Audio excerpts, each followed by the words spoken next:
안녕하세요. 여러분들이 무엇을 기대하든 그 이상의 유익함을 전해드립니다. 대박플러스 시즌2 최인정입니다. 자, 개인 투자자들이 신용대출을 받아서 코스닥 시장에 투자한 규모가 사상 최대치를 경신했다는 소식입니다. 박근혜 정부 출범 이후 창조경제 스테이지로 손꼽히면서 급등세를 보였던 IT 부품주, 바이오주들. 지난주 코스닥 지수가 7%나 급락했는데 그 중심에는 이 같은 종목들이 있었습니다. 물론 오늘 코스닥이 반등하기는 했습니다만. 자, 주말 동안 인터넷 포털과 증권, 게시판 등등에는요, 개인 투자자들의 곡소리가 끊이지 않았다고 하거든요. 전문가들조차도 증권사에서 돈을 빌려서 투자하는 이른바 신용대출 미수 같은 거 신중에 신중을 가한다 하는데 우리 대박플러스 시즌2 시청하시는 분들은 아마도 그런 분들 많지 않겠지만 다시 한번 안 되는 건 안 되는 거다 다짐하는 오늘 하루가 되셨으면 좋겠습니다. 자, 대박플러스 시즌2 오늘도 본격적으로 시작을 해볼 텐데요. 함께해 주실 전문가부터 소개를 해드립니다. 월요일 순서입니다. 샘플러스의 나문우 멘토님 자리하셨습니다. 안녕하세요. 안녕하세요. 예, 반갑습니다. 자, 참여하실 수 있는 방법 소개부터 해드릴까요? 방송 보시다가 강의에 대한 궁금증 생기시면 올리시면 되겠는데요. 무료 문자 번호입니다. 013-3366-0110번 열어두고 있을 거고요. 서울경제TV 홈페이지 이용하실 수도 있습니다. 서울경제TV 홈페이지 들어오셔서 증권 누르신 뒤에 대박플러스 시즌2로 들어오시고 시청자 와글와글 게시판에 올려주시면 되겠는데요. 올려주시면 전문가의 친절한 답변 받으실 수 있겠습니다. 자, 대박플러스 시즌2에 들어오시면 홈페이지에 우리 전문가들이 강의하신 강의 내용도 PPT 자료가 올라와 있을 예정이거든요. 공부하시기 위해서는 적극적으로 활용을 하셔야겠죠. 꼭 참고하셨으면 좋겠습니다. 자, 그럼 나문우 멘토님의 알찬 강의와 함께 오늘의 종목 공개까지 지금 바로 시작해 볼게요.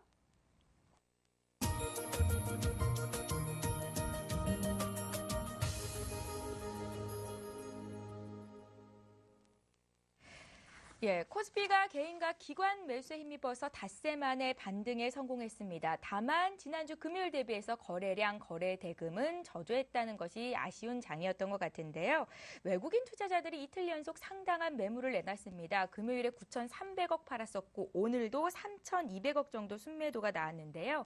이 중에서 2억 정도, 2천억 가까운 돈을 전기전자 쪽에서 매도를 했다고 합니다. 삼성전자가 지난주 금요일에 7% 급락했잖아요. 오늘 장에서도 약보합 마감이 됐는데 어느 정도 영향이 있었다라고 보면 되겠고요. 코스피가 1950선 밑으로 내려와 있는데 이 선에서는 투신권의 매수는 들어옵니다. 오늘도 투신을 중심으로 기관의 매수세가 잡혔다는 것도 특징적이었다고 볼 수 있겠습니다.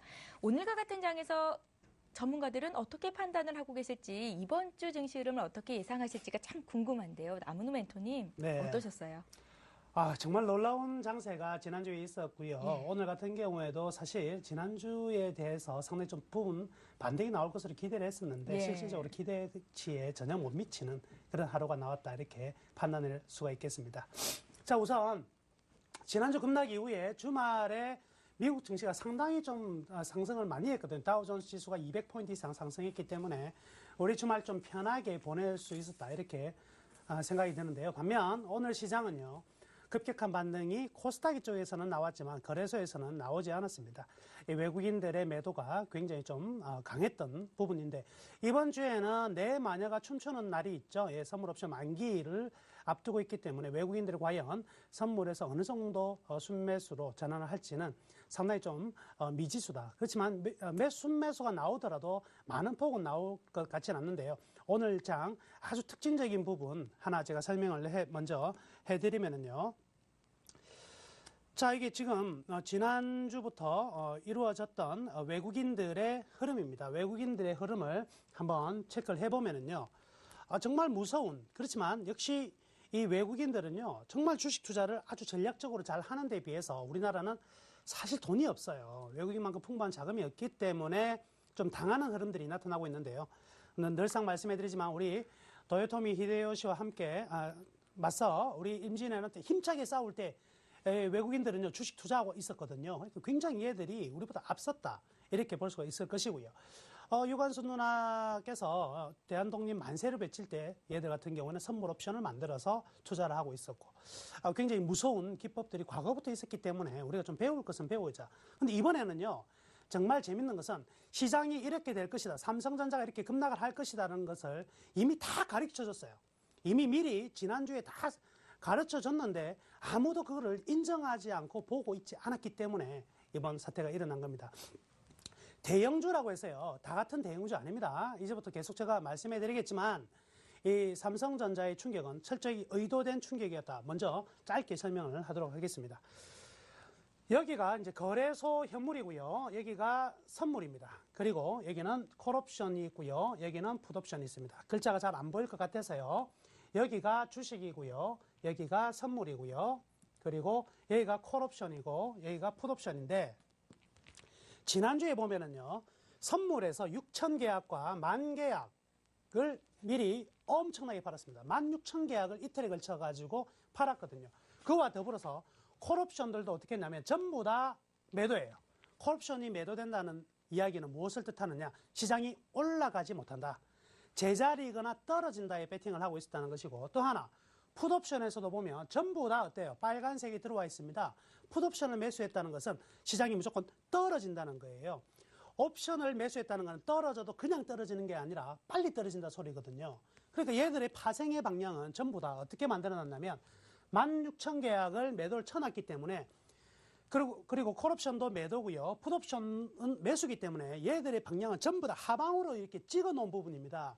만약 이럴 때 지수가 올라가면 어떻게 될까요? 외국인들은 엄청난 피해를 볼 수밖에 없죠. 그래서 얘들은요, 이렇게 하방으로 찍어 놓고 나서 JP모건 리포트 나왔죠?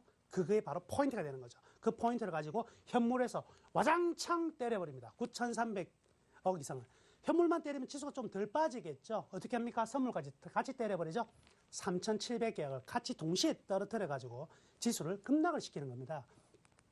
이에 따라서 지수가 급락을 하고 삼성전자가 급락하는 거. 결국은 이번 장의 승자는 누가 되었느냐? 외국인들이 또 신나게 주식에서 벌고 선물에서 벌고 콜옵션에서 벌고 풋옵션에서 버는 이런 모습이 나왔다는 거죠. 참 안타까운 현상입니다. 그래서 조금 이제 파생을 좀 공부를 하신 분들 같은 경우에는 이런 흐름들을 조금 체크를 하셨으면, 아하, 지수가 지난주 말부터 이번 주 초까지는 결코 안전한 지수의 형태는 나오지 않는다.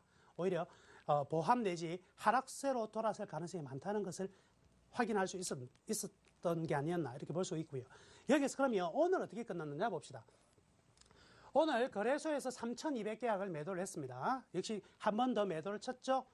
그리고 선물에서는 1,470계약으로 장 막판에 돌아섰거든요. 장 초반에는 선물도 마이너스였어요. 그래서 장 초반에 분위기, 미국의 증시가 굉장히 많이 올라갔지만 누르는 거죠. 눌러서 일정 부분 이익을 찾아가는 부분이 있죠. 즉 선물을 매도한 부분에 대한 이익 실현이 나왔고요.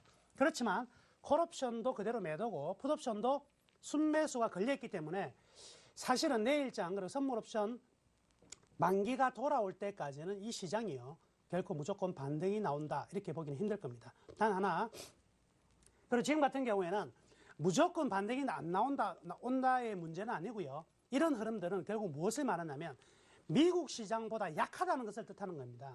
그래서 외국인들이 이렇게 선물을 매도하고 주식을 매도하고 이 파생해서 전부 다 매도 포지션을 가져간다는 게 꼭 지수가 떨어진다는 건 아니고요. 분명히 미국 시장보다 약한 흐름이 나온다. 이전에 이렇게 만들어 두었기 때문에 전일 같은 폭락이 있었고요. 그리고 미국 증시가 큰 폭의 반등이 나오고 오늘 일본 5% 올랐죠. 예, 만세를 불렀습니다. 그럼에도 불구하고 우리나라 시장이 강하게 못 올라가는 이유는 바로 이렇게 미리 짜놓은 이 작전 속에서 우리가 당한 거죠. 예, 당한 상황이라는 겁니다. 그래서 내일 장도 아직은 미국 시장보다 좀 더 약한 시장이 나올 수밖에 없다. 이렇게 먼저 말씀해 드리겠고요. 이 상황에서 중요한 포인트는요, 역시 오늘 제가 가장 중요한 포인트는 삼성전자 이야기가 나올 수밖에 없는데요. 예, 그래서 오늘 키워드는요, 나 빼고 어디가 이렇게 잡았습니다. 오늘 코스닥이 2% 급등이 나온 이런 흐름이었거든요. 그럼에도 불구하고 삼성전자가 플러스로 돌아서지 못하고 마이너스 났죠.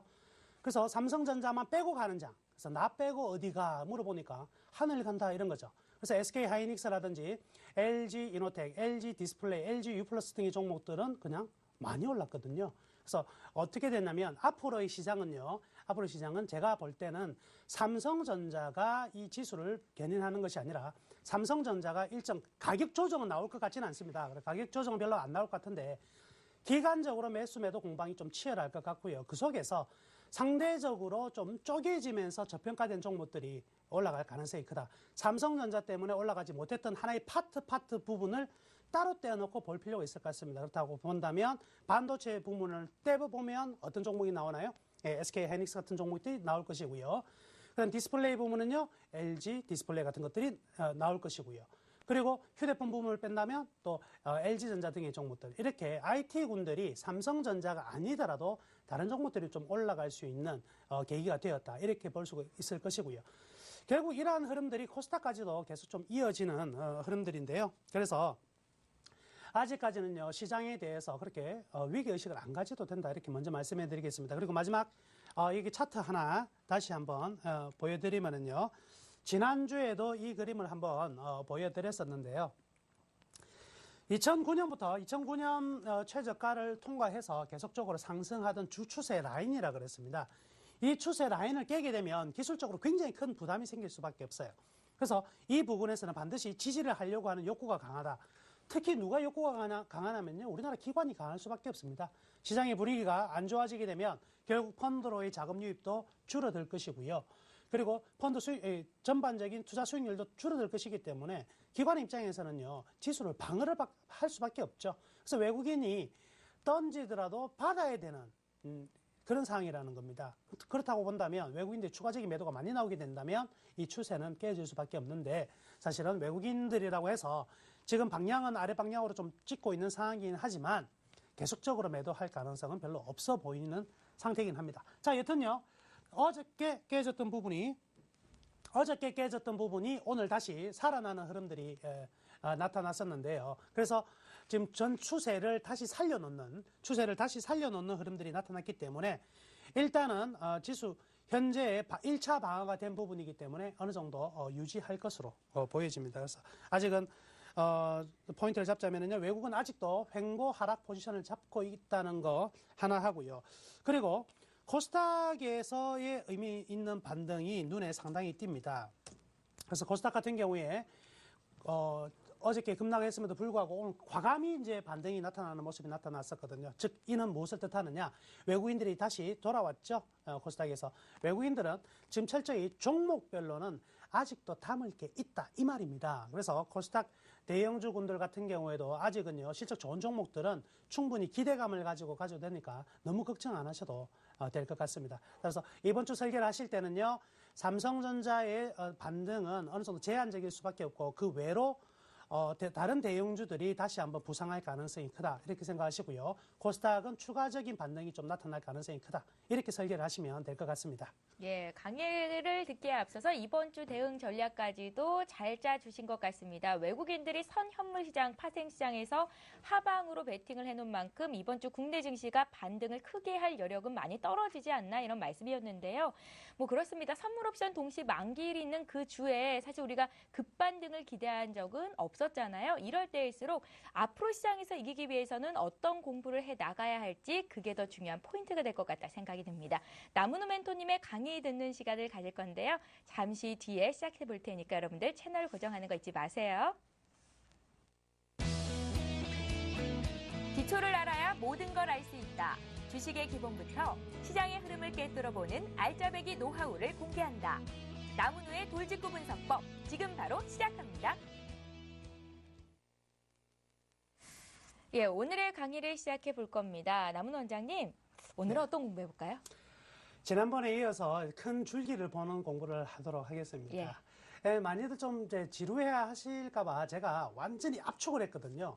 그래서 실질적으로 제가 강의 같은 경우에는 지난주 한 내용만 하더라도요, 한 3시간 정도 가능가 되는 부분이고요. 오늘 같은 경우에도 상당히 좀 많은 내용이 나올 수 있습니다. 그렇지만 제가 제목을 뭐라 지었냐면 돌직구 분석법으로 지었죠. 돌직구. 군더더기를 빼겠다는 거죠. 그래서 꼭 필요한 몇 가지만이라도 꼭 알고 가자, 이런 의미에서 돌직구 분석법을 이야기를 했으니까요. 계속해서 따라오시고요. 혹시 오늘 방송 못 보신 분들은요, 지금 VOD에 지난주 방송 있습니다. 지난주 방송 반드시 보시기를 바라겠습니다. 그래서 계속 연이어서 가는 부분이거든요. 그래서 꼭 지난주 내용을 다시 한번 보시고요. 그리고 자료실에는 또 자료가 있다고 그럽니다. 그래서 자료까지 첨부해서 같이 공부를 좀 해 나갔으면 좋겠습니다. 자, 이번 주에는 오늘은요, 경기 지표에 대한 이야기를 좀 할게요. 우리 주식 투자자분들께서 매일같이 이렇게 종목들 호가창만 보지 마시고, 한 달에 제발 한 번만 여기 한번 들어가자고요. 여기가 어디냐? 한국은행 홈페이지입니다. 자, 한국은행 홈페이지 가면 아주 좋은 내용들이 많이 있거든요. 가면 너무 많아요. 그죠? 그거를 또 다 보려면 귀찮아요. 예, 귀찮습니다. 그 중에서 제가 가장 중요한 건 몇 개만 보고 가자. 이 정도는 체크를 해야 된다.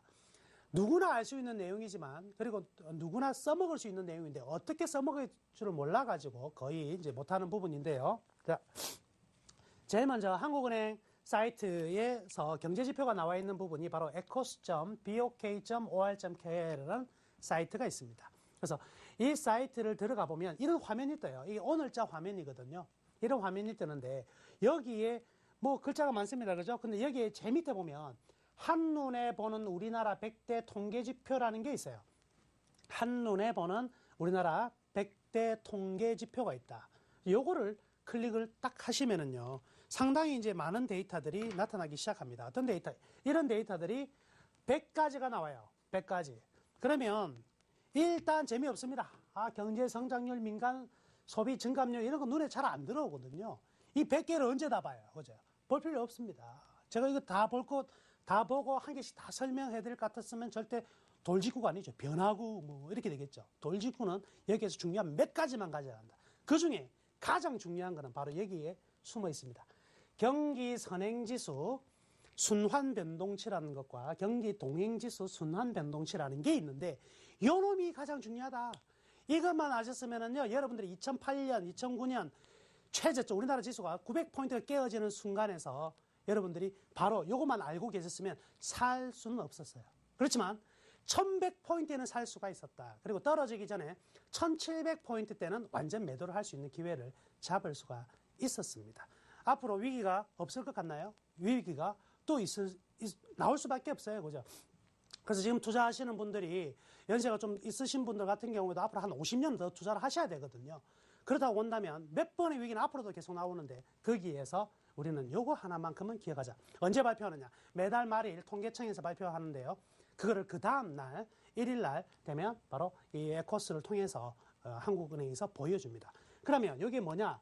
요거를 이제 클릭을 한번 해보자. 뭔지 모르겠다 일단. 경기 동행지수와 경기 선행지수라는 이야기가 나왔는데 이게 뭔지 모르겠다. 클릭을 한번 해보니까 이런 그림이 나오네요. 옆에 보니까 뭐 순환 변동 숫자가 막 나오는데요. 이 숫자 이런 거 보지 말자 이거죠. 이거 보면 변하고 이거 안 보면 그림만 보면 우리는 돌직구 아닙니까? 그죠? 보지 말자 이거. 뭘만 보자? 그림만 보자. 그림만. 자, 그림을 보니까 여기 파란색 선들이 나오죠. 선들이 나오는데 여기 이 부분만 봅시다. 이게 한 달에 한 개씩이거든요. 한 개 보면 최근에 떨어졌어요? 안 떨어졌어요? 떨어졌죠? 재미없는 장이다 이 말입니다. 우리나라 경기 선행지수가 지금 썩 좋은 상황이 아니라는 것을 보여주고 있죠. 여기 볼까요? 이게 바닥이죠. 급격히 좋아하는 부분과 급격히 떨어지는 부분이 있었다. 존재를 했다. 지금 보면 원래 3개월 연속요. 지금 하락이 나왔다가 이 끝단을 잘 보시면은 이 끝단에 살짝 올라온 게 보이실 겁니다. 살짝 올라온 게. 살짝 올라온 게 보이실 건데 바로 뭐예요? 지난달 말일에 경기선행지수가 반등했어요. 만약에 반등에 실패를 했으면은요, 저는 우리 회원들이랑 전부 다 주식 비중을 팍 줄입니다.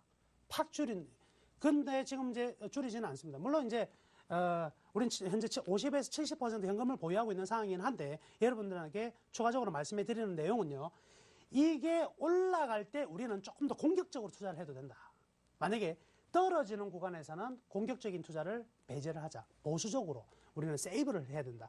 지난주에 제가 뭐 화투 그림을 보여드리면서 얼마만큼 작게 내어주느냐에 대한 얘기를 했잖아요. 바로 이거죠. 기분 좋게도요. 지난 달 말에 돌았었어요. 그죠? 돌았었고요. 여기 초록색이 지금 위쪽으로 향하고 있는데 이게 뭐냐? 전기 대비 증감률입니다. 전달 대비 확실히 이번 달은 나아졌다. 그래서 분위기는 상당히 좀 좋아졌다. 이렇게 할 수가 있겠습니다. 요거를 이제 조금 더 들여다볼게요. 여기에서 이제 우리는 이 그림을 보면서 첫 번째는 지표가 올라갈 때 우리가 좀 강하게 투자하는 게 좋고 떨어질 때는 보수적으로 하자. 이 정도는 일단 이 정도 하나만 외워두시고요. 그 다음에 그럼 이 경기종합지수가 뭐냐? 자, 우리나라 경기를 보여주는 것 중에 종합적으로 가장 중요한 인덱스 몇 개만 끄집어내서 하나의 지수로 만든 거예요. 지표로 만들어가지고 이거를 좋다, 안 좋다로 판단을 하는 건데요. 그래서 우선은 경기에 민감하게 반응을 해야 됩니다. 경기에 반응하지 않은 그 지표들이 들어가 있어봐야 효율성이 떨어지니까 민감하게 반영되는 부분들을 우리는 좀 해야 될 것이고요. 상세한 내용은 좀 자료실을 통해서 보시면 되겠습니다. 자, 그러면 여튼 경기 종합지수가 무엇으로 구성되어 있냐? 특히 이 경기 종합에는요, 선행이란 말이 있고 동행이란 말이 있고 후행이란 말이 있습니다. 자, 우리는 경기가 앞으로 어떻게 돼야 될지를 아는 것이 중요하지 지난번에 어떻게 했냐는 중요하지 않거든요. 따라서 동행하고 후행은 사실 별로 필요가 없다. 특히 후행은 필요 없죠. 예. 대표적인 게 부동산 지수 같은 거거든요. 필요가 없죠. 주가 다 떨어지고 나면 부동산 떨어지거든요. 별로 필요가 없다. 주식하는 사람들한테는 가장 중요한 거는 선행이고 동행도 일정 부분은 중요한 부분은 있겠습니다. 그래서 선행지수만 우리는 바라보자. 주가지수는 어디에 들어가 있냐? 당연히 주가지수 또한 선행지수에 들어가 있습니다. 그러면 선행지수 뭐 들어가 있나 봅시다. 제일 먼저 구인구직비율, 고용률이 첫 번째 사람을 줄이고 나서 사람은 이제 인원이 줄고 나서 일감이 늘어나면 제일 먼저 바로 고용을 하는 것은 아니에요. 바로 고용을 하는 것은 아니고 찾는 사람과 그리고 구하는 사람들 자체가 늘어나는 거죠. 그래서 비율 자체가 늘어나는 겁니다. 경기가 너무 안 좋으면 아무도 구할 생각도 안 하게 되는 거죠.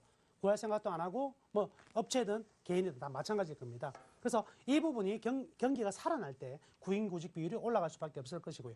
또 건설 수주를 받아야 공사를 할 거 아닙니까? 그죠? 수주를 받았으면 향후에 얼마만큼 좋아질 수 있냐. 뭐 기계도 마찬가지, 기계 측면에서 마찬가지일 거고요. 그리고 총유동성이라는 게 뭐냐면 그냥 돈 이렇게 생각하시면 돈. 시장에 돈이 어느 정도 풀리느냐. 도주머니에 돈이 있어 주식이라도 사든 뭘 사든 하겠죠. 시장에 어느 정도 돈이 풀려나는. 결국 돈이 나중에 주가를 올릴 수 있는 하나의 힘이 될 것입니다. 자, 이런 게 대표적인 부분이고요. 동행지수는 현재의 산업이 얼마만큼 잘 돌아가고 있느냐를 보여주는 거죠. 그래서 생산이라든지 가동률이라든지 판매액이라든지 현재 취업자가 어느 정도 되는지 이런 부분들은 현재 어떻게 잘 돌아가고 있느냐. 현재의 경기 상태를 나타내는 지표다. 이렇게 보시면 되겠네요. 그래서 동행지표는 어떻게 활용하느냐. 선행지표에서 분명히 상당히 좋게 나타났는데 동행지표가 좋게 안 나타난다는 것은 경기가 아주 서서히 살아나고 있다는 것을 알 수가 있을 것이고요. 선행지표가 살아나는데 동행지표가 빠른 템포로 살아난다고 본다면 이는 역시 경기 선행지수만큼 동행지수 굉장히 빠르게 살아나고 있구나를 판단할 수가 있을 것입니다. 그다음 후행지표는요. 남는 거죠. 재고. 그죠? 그리고 회사채 유통수익률. 이게 뭐냐면 그냥 금리예요. 예, 회사채 유통수익률이라는 게 금리. 그래서 뭐예요? 금리는 경기 후행지수다. 그러면 경기 선행지수에 아까 뭐가 들어간다 그랬습니까? 주가가 들어간다 그랬죠? 그러면 뭐예요? 주가는 금리에 선행한다, 후행한다. 선행한다. 이래 되는 거죠. 그러면 나중에 이제 설명해 드리겠지만 금리가 올라가면 주식에는 좋아요, 안 좋아요? 뭐 안 좋겠죠. 그렇다고 해서 당장 안 오느냐? 아니죠. 선행지표와 후행지표니까 언제 선행에서 동행 지나가고 동행에서 후행 가야지 안 좋겠죠. 그래서 금리가 처음으로 스타트 올라갈 때는요. 주식시장 좋은 거예요. 금리 올라간다고 막 무서워할 필요 없어요. 이게 나중에 쌓여가지고 동행 지나서 동행이 꺾이기 시작할 때 그때 금리는 주가에 충격을 줍니다. 그때 나오시면 되는 거죠. 그러니까 금리가 지금 내려간다? 금리 내려가면 주가가 바로 올라가요? 이 또한 아니죠. 금리도 경제가 안 좋아지니까 안 좋아지는 걸 보고 나서 금리를 내리는 겁니다. 그죠? 그래서 경기보다는 금리가 나중에 온다. 이 정도도 알아두시면 되겠네요. 여기에서 이제 키포인트가 나왔습니다. 하이만츠라는 사람의 하이만츠의 법칙이라는 게 있는데 요 놈 써먹으려고 지금까지 이야기한 거예요. 야, 봅시다. 선행지수의 생명력은 경기 전환점에 관한 신호를 제시해 주는데 선행지표는 이런 신호를 사전에 정확하게 결정할 수 있도록 어떤 법칙에 의해 작성되어야 한다. 이래 이야기를 했는데 무슨 말인지 모르겠죠. 하나만 기억합시다. 경기 전환점. 언제가 바닥이고 언제가 고점이냐. 이것만 알면 되는 거죠.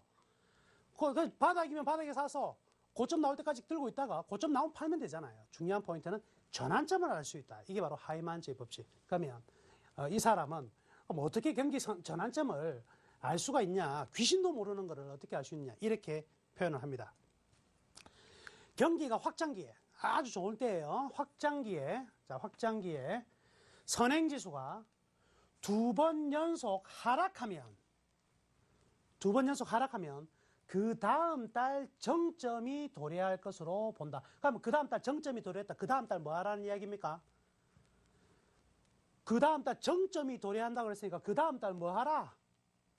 팔아라 이거죠. 이 말이죠. 경기 확장기에 경기 선행지수가 2달 연속 하락하면 그 다음 달에 그 달이 아니고 두 달 연속 떨어진 걸 우리가 확인할 거 아닙니까? 그 다음 달에 뭐 한다? 팔아라. 이래 되는 거죠. 그렇구나. 그러면 이 반대도 되겠네요. 그럼 이게 뭐예요? 매도 타임을 잡을 수 있는 하나의 내용이라면 반대의 경우도 똑같이 있겠죠. 그럼 반대의 경우는 어떻게 될까요? 상상을 해봅니다. 반대의 경우는 경기 수축기에 경기 선행지수가 2번 연속 뭐 하면 상승하면 그 다음 달 뭐가 온다? 저점이 오니까 이때 뭐 하자? 저점이 오니까 매수하자. 매수하자. 이렇게 가르쳐 주는 겁니다. 그러면 요것만 보더라도 이 경기 선행지수 가지고 우리가 주식이 언제 들어가고 언제 나올지를 좀 알 수 있겠네. 알 수 있죠. 그래서 제가 아까 보여드렸던 거를 다시 한번 살짝 예를 한번 들어드리면은요. 자, 이 부분인데 경기 선행지수 이 부분은 아까 그림을 보여드렸었는데요. 여기에 이 하이만츠라는 사람만 말만 가지고는 옛날 이야기니까 좀 더 접목을 한번 시켜보죠. 접목을 시켜가지고 이 100이라는 숫자를 딱 놓고요. 100이라는 숫자를 그대로 놓고요. 자, 여튼 여기 이 부분 보시면은 이 2달 연속, 3달 연속 상승했죠. 상승했고 그 포인트가 96포인트, 97포인트 되는 아주 낮은 자리죠. 이때 뭐 한다? 이때 이런 거 한번 해보자. 풀매수 이런 거 한번 해보자. 풀베팅 한번 해보자는 거죠. 이때 풀베팅 해보고, 자, 여기가 103이 넘었거든요. 103이 넘는 가운데 2달 연속 선행지수 하락했죠. 이때 뭐 해보자. 풀 뭐 해보자. 현금 해보자. 현금. 이때 한번 만들어내보자. 그 다음부터는요. 재미없죠? 이때는요. 현금 가지고 계신 분들은 투자 안 하면 되지. 안 했다가 다음 차를 노려야 됩니다. 그렇지만 100 위 상황이 지속되었기 때문에 여기 부분에서는 주식을 가지고 있다면 보수적인 투자는 계속해도 크게 문제가 없다. 이렇게 볼 수가 있겠죠. 이런 커다란 변곡점만 가지고도 우리는 일정 부분 시장에 언제 진입하고 언제 빠져나올지를 우리 어느 정도 예측해 볼 수가 있습니다. 그래서 이 하이만츠의 법칙을 꽤 중요시 여기고 있고요. 그 다음에 이게 이제 이런 경우도 있죠. 2번 연속 2번 연속 올라가다가 그 다음 달 안 올라가고 다시 하락하면은 뭐예요? 올라갔다가 이렇게 되는 거죠. 그럼 뭐예요? 그냥 관망하자 이거. 사지도 말고 팔지도 말자. 이렇게 생각하시면 되겠습니다. 그래서 경기 선행지수는 이 정도의 내용을 가지고 꼭 기억을 해 두시고요.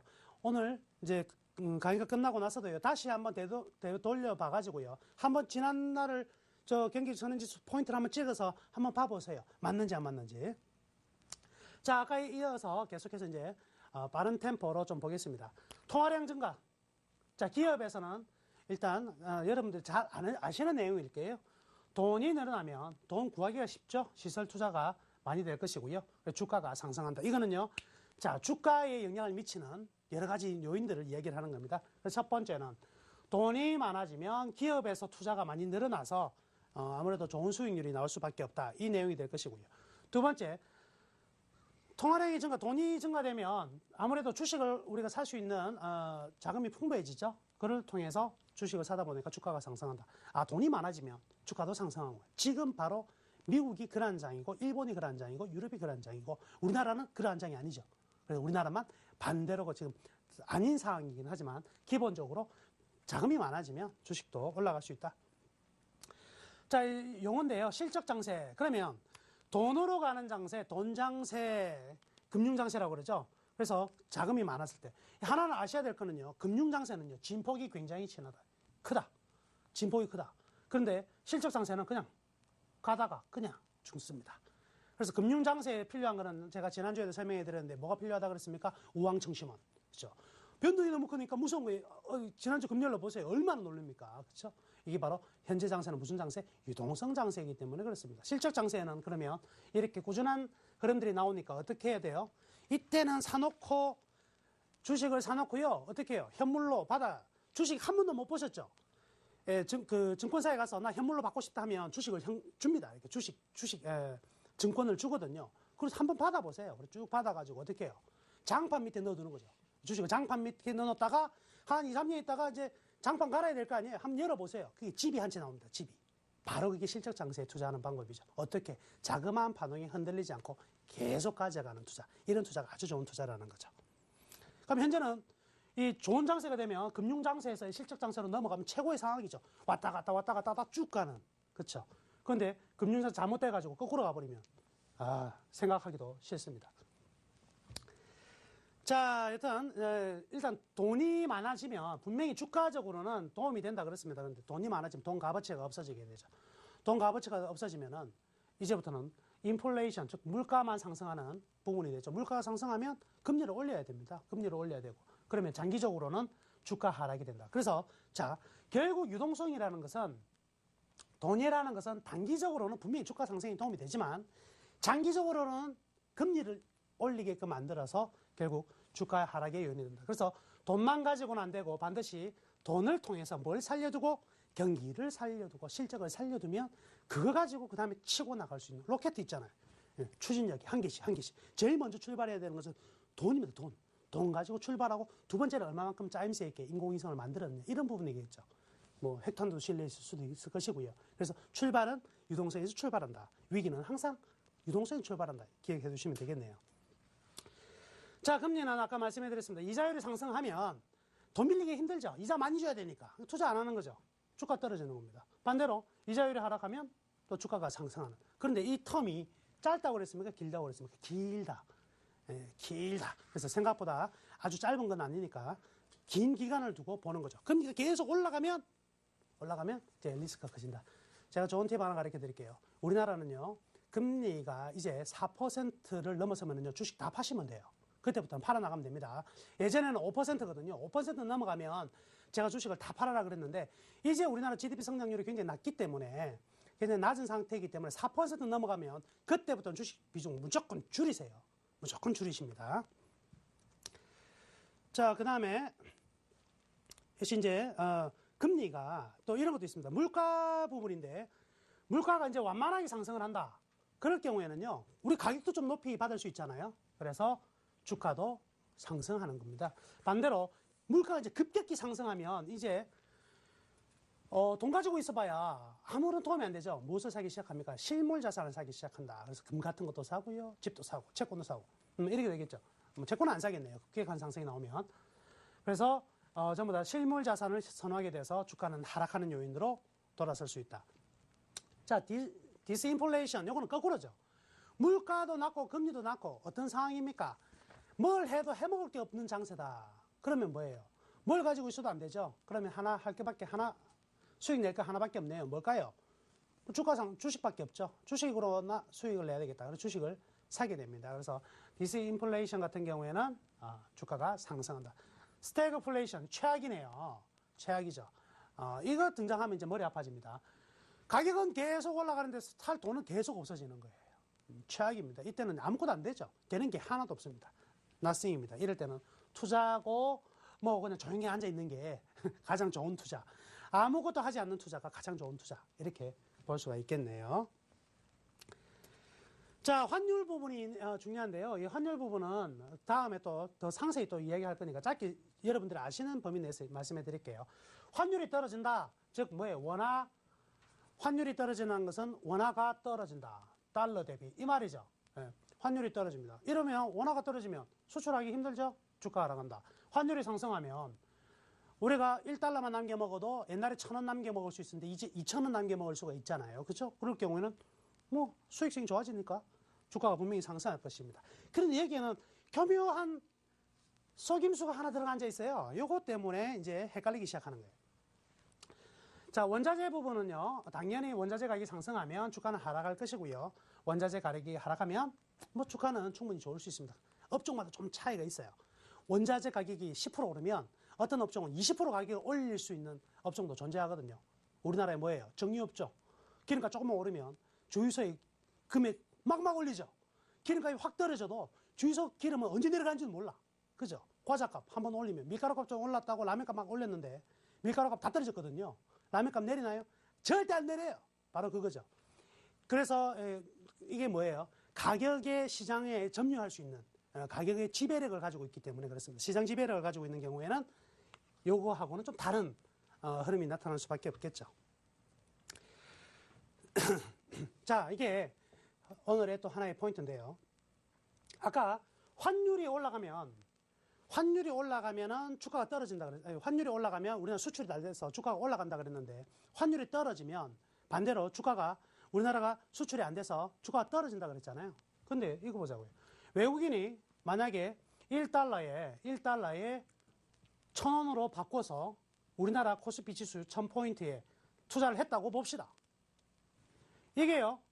그대로 1년 지나서 1000포인트예요. 그런데 1년 지나고 보니까 1달러에 얼마를 하냐면 1달러에 500원 한다 이렇게 봅시다. 500원으로.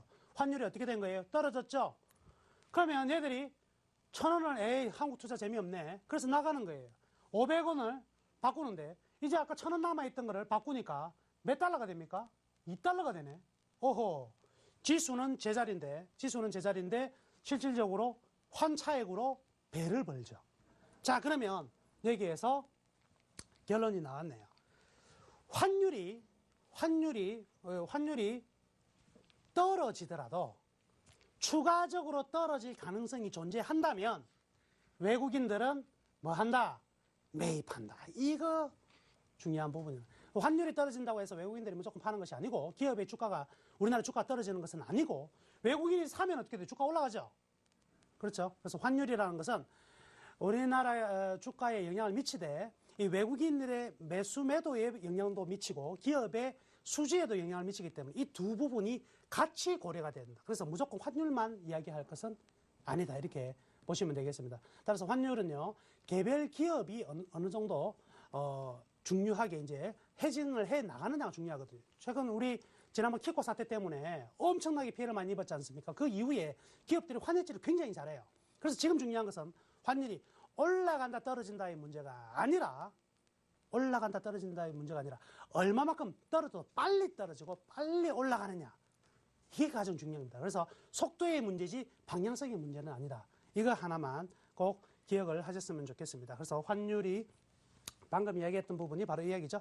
환율이 떨어지더라도 주가 상승률을 초과할 경우에는 오히려 더 수익을 위해서 계속 주식을 매수를 할 수 있다. 이 부분이 이제 오늘 강의의 가장 이제 마지막 키포인트다. 이렇게 말씀해 드리도록 하겠습니다. 예, 사실 오늘 강의 내용이요. 주식 투자를 하기에 앞서서 먼저 공부를 해야 될 내용이었는데요. 여러분들은 주식 투자를 먼저 시작하셨죠? 이제 공부를 그래도 해야 될 것 같습니다. 책을 통해서 배웠더라면 너무나 어렵고 복잡했을 내용을 남은우 원장님께서 정말 쉽고 재밌고 안 졸리게 강의를 하셨는데요.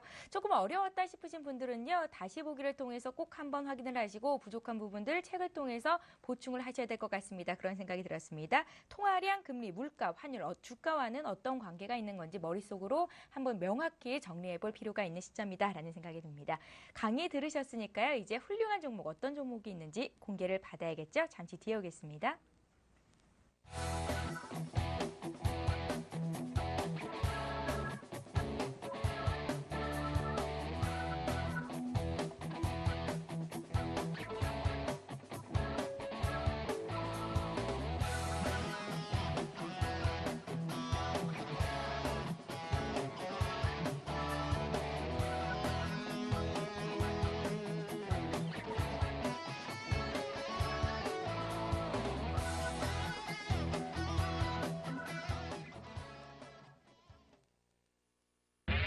검색창에 샘플러스를 입력하시고 전문가 방송에 접속하시면 서울경제TV 특급 전문가들이 여러분의 포트폴리오와 수익률을 책임집니다. 주식 투자 샘플러스와 함께하세요.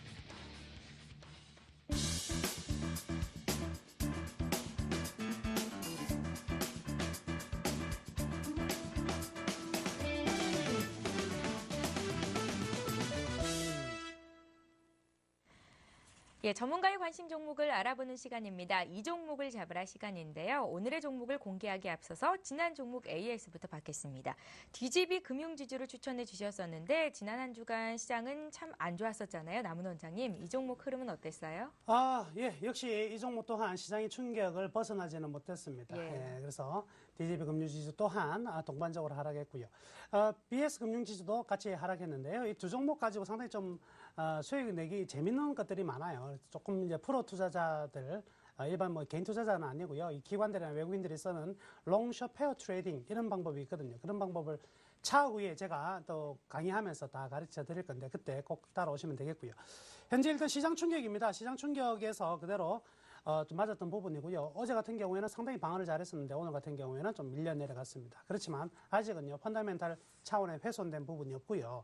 계속해서 논의가 되고 있는 부분은 이 경남은행이 누구한테 찾아갈 것인가 이 부분이 굉장히 중요하거든요. 그래서 광주은행도 역시 매물로 나와 있는 부분, 우리은행의 전부 다 지분이 매각될 가능성이 크기 때문에 이 은행을 대우은행이 가져갈 것인가 부산은행이 가져갈까 굉장히 중요한 부분일 것입니다. 이게 근데 단기간에 되는 부분 아니고요. 시간 좀 더 걸릴 것으로 판단이 되는데요. 그동안에는 그걸 제외하고도 본질적인 가치만으로도 주가는 좋은 흐름이 나타날 수 있는데 그런 내용들이 서로 엎치락 뒤치락 하면서 결국 이제 주가는 다시 상승 전환이 될 것으로 보여집니다.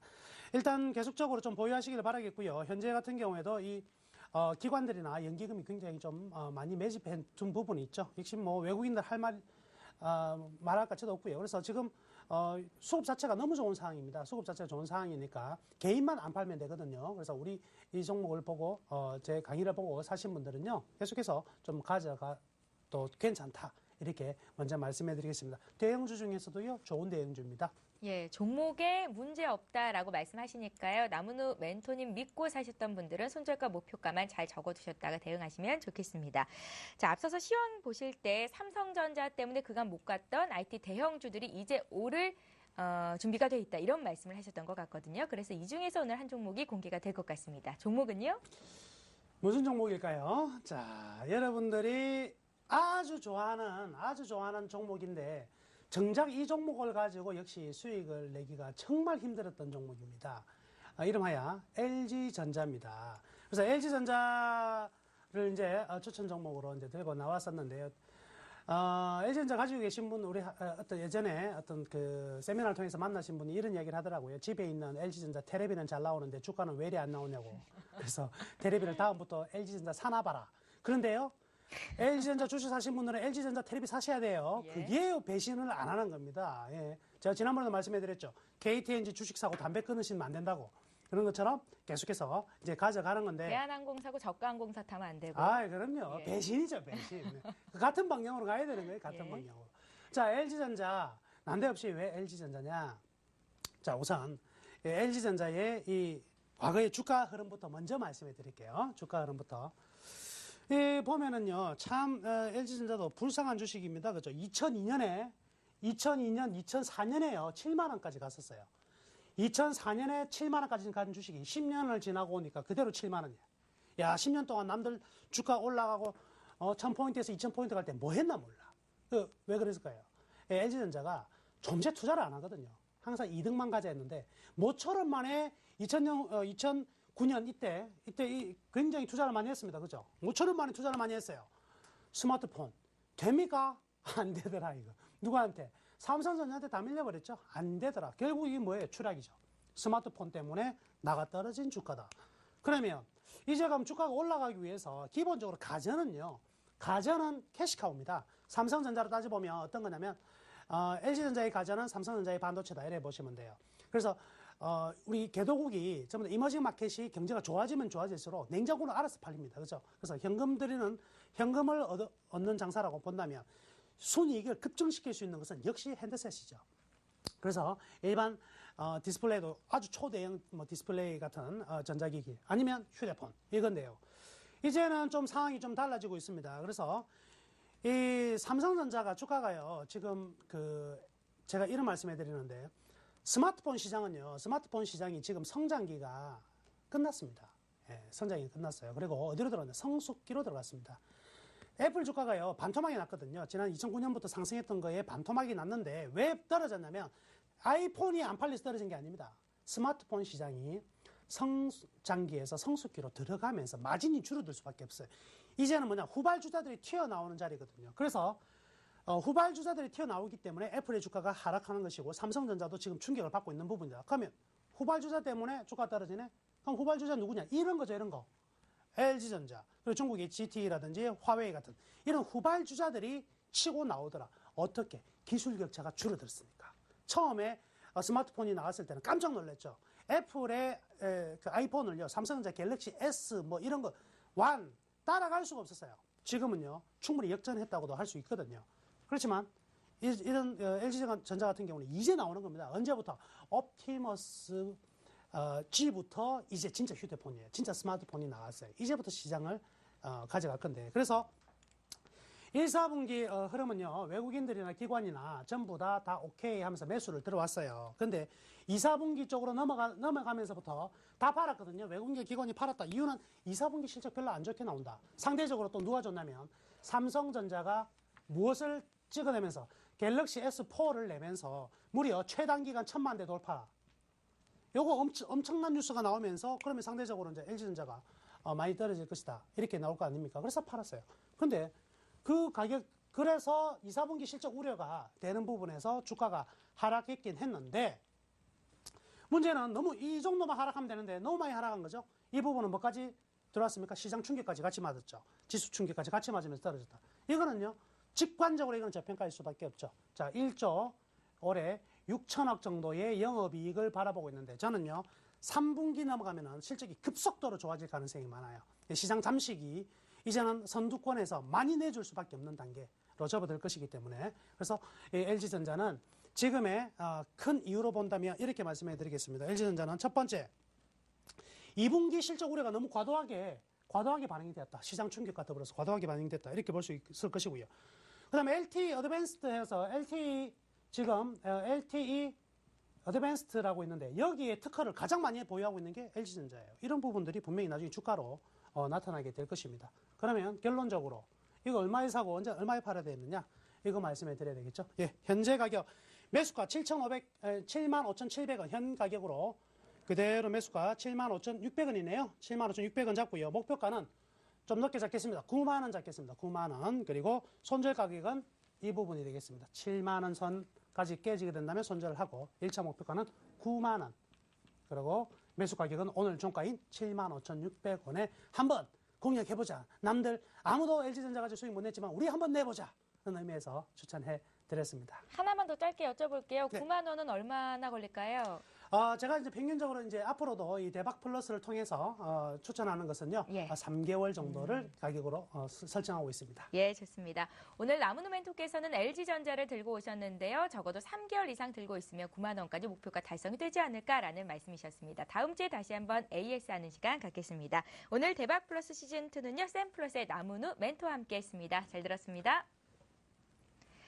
예, 매주 월요일부터 목요일까지 샘플러스 훌륭한 전문가들의 무료 방송이 이어지고 있습니다. 오후 11시 반부터 밤이죠. 11시 반부터 1시간 동안 시청자 여러분들의 수익률을 위해서 홈페이지를 통해서 방송 보실 수 있으니까요. 잠들기 전 1시간 100% 활용해 보시면 좋겠습니다. 대박 플러스 시즌2는 내일 이 시간에 다시 올게요. 고맙습니다.